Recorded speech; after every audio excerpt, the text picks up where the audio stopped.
Here are the facts. When you ask the residents that Trump is claiming to help, they say that they oppose it at a 79% rate. 61% of them feel less safe. When you ask them what they care about the most, it's not homicides, it's not carjackings, it's Trump's occupation of D.C. So the question then becomes, who are we helping here? Who are we helping here? The idea that public policy isn't meant to serve the public in D.C. is absolutely absurd when Trump was claiming he was helping the public. So the question that I then want to ask is, why don't we mobilize the National Guard to the 8 out of 10 red states that are the highest homicide states? If this decreases crime, and that's sufficient enough to mobilize the National Guard against the explicit will of the people of D.C., why is the National Guard not marching through the streets? The law, he was already quoted. I'm not talking about the law. Adam Mockler just delivered one of the most masterful political debates you'll see this year on CNN NewsNight with Phillip. What you're about to witness is a 22-year-old systematically dismantling seasoned political operatives using nothing but facts, logic, and razor-sharp questioning. This isn't just good television. It's a clinic in how effective political discourse should work. That this trolling of Trump and social media, which is doing gangbusters for Gavin Newsom's social media accounts, what's the pathway to actually bringing voters back to the Democratic Party? Because the internet is not real life. That is the truth, and I'm not sure I'm seeing Democrats understanding that. Well, there's two parts to it. First, you have to drive the attention, then you drive the narrative. So right now, he's getting the attention piece in the attention economy, and he's doing it quite well. He's getting millions of views. I also don't agree that Obama's twisting himself in pretzels. I think it's a completely logical statement. Norms in a democracy work a lot like consent. You can't have meaningful consent when only one side is engaging in that, and you can't have meaningful norms when one side is engaging. So when Obama says we're okay with temporary redistricting, that's what it is, temporary redistricting, proportional to what Texas is doing, I don't think that's very hypocritical. But when it comes to Newsom, get the attention, drive the narrative. That's what Democrats should do. I think the Democrats are hemorrhaging voters because they've chosen all the wrong constituencies. They seem to care more about illegal aliens than American citizens, violent criminals than law-abiding citizens, and the Palestinian flag more than the American flag. That is not true, and that is when you take those positions on things like that, people tend to run to the other party. And is there one mainstream Democrat that said he likes illegal immigrants over? And you know that's not necessarily Chris Van Hollen? There's one. Here's where you see Mockler's brilliance. Instead of getting defensive about inflammatory rhetoric, he goes straight to the source. Name one mainstream Democrat that said that. It's such a simple challenge, but watch how it completely derails Jennings' talking points. This is textbook debate strategy. Demand evidence for sweeping claims. Chris Van Hollen did not say that. He went and had margaritas. He met with Kilmar Armando Abrego Garcia, who was brought back to the United States. The administration conceded that he was sent there wrongfully, so Chris Van Hollen... I mean, if you want to keep going down this road... All right, Alencia. You claim that Democrats like crime. Hold on. As someone who does a lot of messaging in the Democratic Party, we do have a messaging issue. But the real thing here is that we have to go to these voters and talk to them about the pain that they are feeling before we bring the policy solution. Because we do have the policy solution. We just have to figure out a better way of listening to our voters. And I think we are in this crisis right now where we are forced to do that. And I do believe that Democrats can come back and gain these voters back. Notice how Mockler just demonstrated sophisticated political communication theory in real time. He breaks down the attention narrative cycle that drives modern politics. But more importantly, he's making a deeper point about democratic norms. When only one side plays by the rules become meaningless. Was President Trump dipping his toe in the socialism pool? Some of his recent moves have the government's hands firmly involved in a number of business dealings. For example, in an unusual move, NVIDIA has agreed to give 15% of its revenue from chip sales to China to the United States government. And in June, Japan's Nippon Steel was allowed to buy out U.S. Steel, but only if the White House was granted a golden share that gives them extraordinary amounts of influence over a U.S. company. And Trump has even leveraged his tariff policy to demand investment in the United States. And just last week, he demanded Goldman Sachs replace its chief economist over their tariff predictions. And yesterday, Bloomberg reported that the administration is discussing taking a 10% share in Intel to help rescue the company. But if you think calling any of this socialism is a bridge too far, well, conservative Eric Erickson thinks that is exactly what it is. The U.S. government would become the largest shareholder of Intel. This is actual socialism happening by a Republican administration.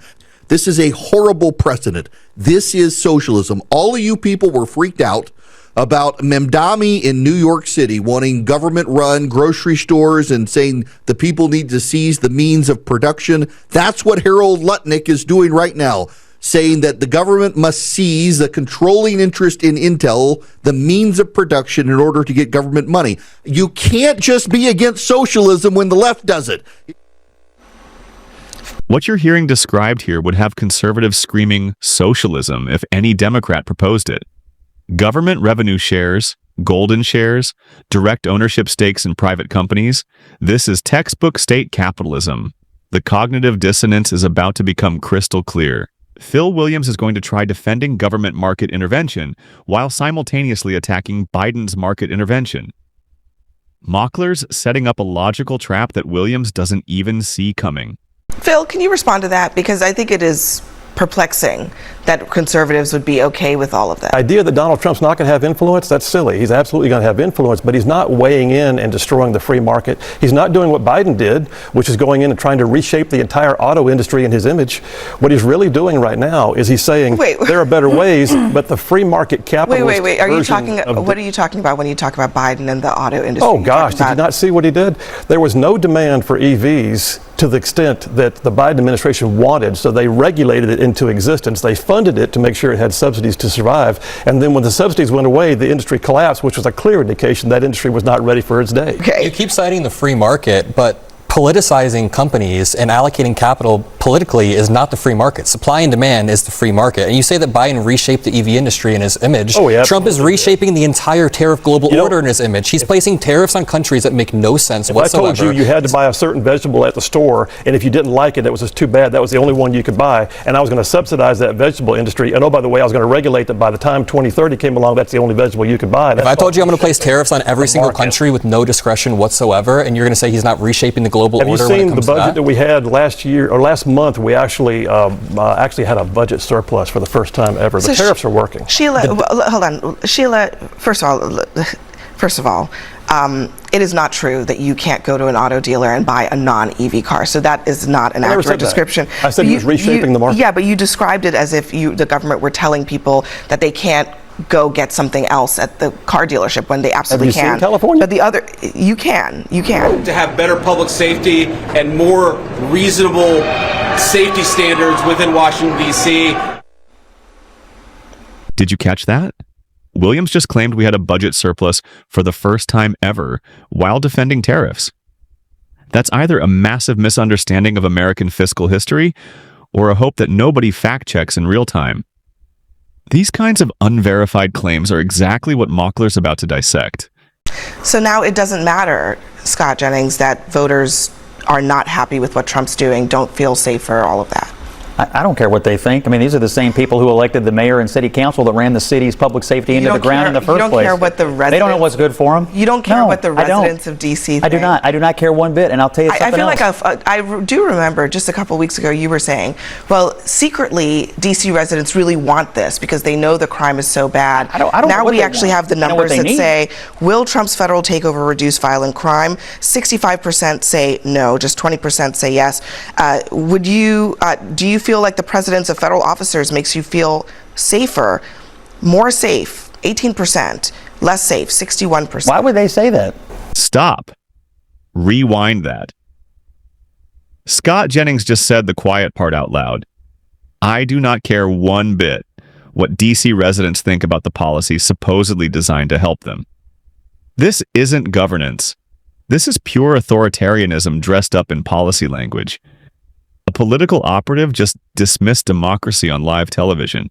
Here are the facts. When you ask the residents that Trump is claiming to help, they say that they oppose it at a 79% rate. 61% of them feel less safe. When you ask them what they care about the most, it's not homicides, it's not carjackings, it's Trump's occupation of D.C. So the question then becomes, who are we helping here? Who are we helping here? The idea that public policy isn't meant to serve the public in D.C. is absolutely absurd when Trump was claiming he was helping the public. So the question that I then want to ask is, why don't we mobilize the National Guard to the 8 out of 10 red states that are the highest homicide states? If this decreases crime, and that's sufficient enough to mobilize the National Guard against the explicit will of the people of D.C., why is the National Guard not marching through the streets? The law.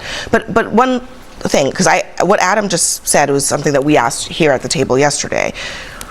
Why not address violence in all these other parts of the country? That question you just heard about deploying the National Guard to red states with higher crime, that's the kind of logical consistency that exposes entire frameworks.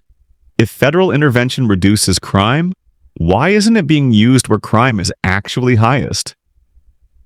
The silence that follows tells you everything about the real motivations here. I'm not a Democrat. I'm not saying that President Trump should do it, but all these red state governors have the ability to mobilize their National Guards within their own states. Why aren't they doing it?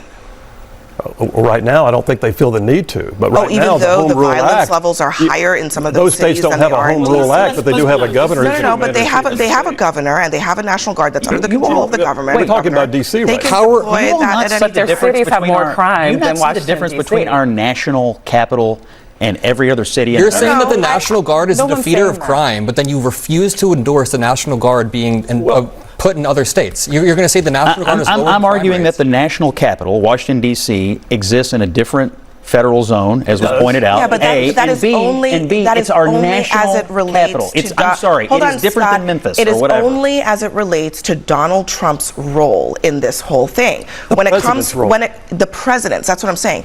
When it comes to the rest of the country, governors have the.